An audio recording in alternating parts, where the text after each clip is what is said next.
Hello, I'd like to show you a little bit about my Intel SDK-85 today. The SDK-85 is a board produced by Intel in the late 70s.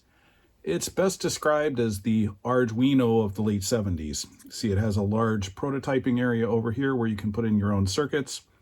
In the base configuration, it comes with 36 GPIO slots. Through expansions, it can go to a whopping 72. So that's actually even more than an Arduino provides. In its basic configuration, it has a ROM monitor and it has 256 bytes of memory, not K, bytes. I've expanded this one. I've added a second 8155 RAM for a total of 512 bytes. And you see this empty socket here. This is for an additional ROM, which we'll talk about later. But perhaps the most important set of upgrades is up here at the top. These are the bus expansion drivers. It was actually 9 chips, 9 sockets that I had to install. What that does is that allows me to, over on the prototype area, have some very significant upgrades. So this is a 32K static RAM chip. So to go from 256 bytes to 32K, that's a pretty significant boost. This 7400 is a glue logic chip to just help me connect these in. And this is an 8251A UART. This is another Intel specific part. This provides a real serial port. The SDK-85 comes with what I'll call a fake serial port or a bit-banged serial port. It uses software timing loops to form the individual marks and spaces of the serial, and that comes out on this connector. That's also uses current loop rather than standard RS-232. So the combination of this being only 110 baud, being current loop, and being half duplex basically because of the way the firmware works, it's kind of difficult to use with a modern system. So I've opted not to use this port. I've opted to add in my own serial port here in the form of an 8155. Like most UARTs, this only puts out a 5-volt signal. So we come over here to this little board that I bought from Amazon. This is a level converter that goes from 0 and 5 volts to plus 12, minus 12, which is the RS-232 standard.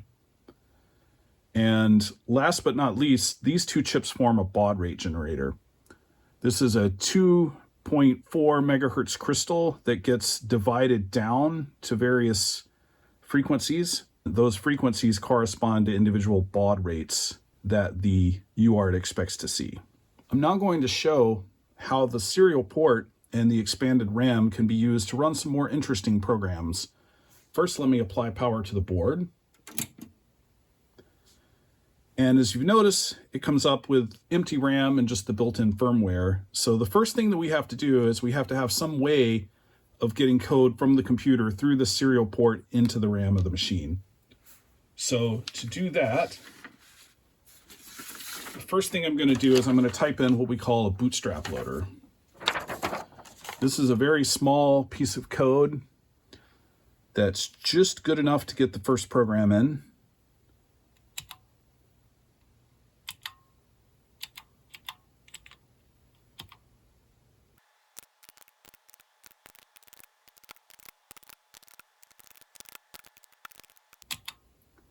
Now we'll verify the program by reading it back.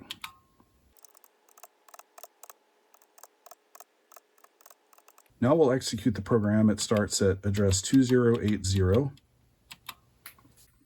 And we transition to the computer. We upload a binary version of a better loader. This better loader uses the Intel hex format, which allows the addresses to be self-describing. It also includes checksum bytes for more reliable transmission. Now that the hex loader has been downloaded, I'll interrupt the Bootstrap loader, do a quick examination of the HL registers, see it loaded to F904. Going to now start. The hex loader includes a prompt that you can see here, the greater than character. This time we're going to use the text upload function, find a hex file. This is Peter Jennings' Micro Chess from 1978. It's actually the first computer game for PCs ever. And it's now started. So we're going to choose a player and turn on auto update. And then we're going to make the first move here. It uses a coordinate system to describe your moves. And now the computer is thinking. So now I make a second move. This time the computer comes back considerably quicker. We'll now make a third move.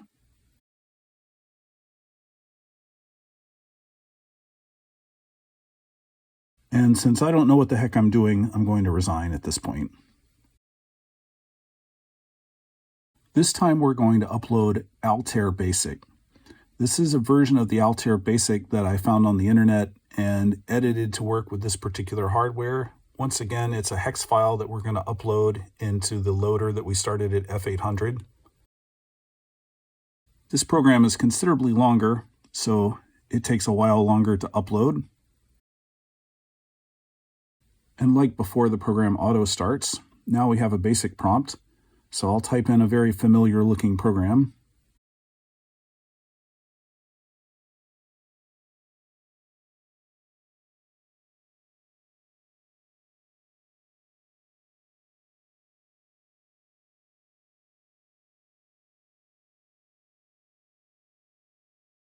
And you see we've printed out from 1 to 10. Thank you for watching this video. If you want more details on either the hardware or the software, please see the links in the description. The software is all available on GitHub, as is the schematic for the expansion board.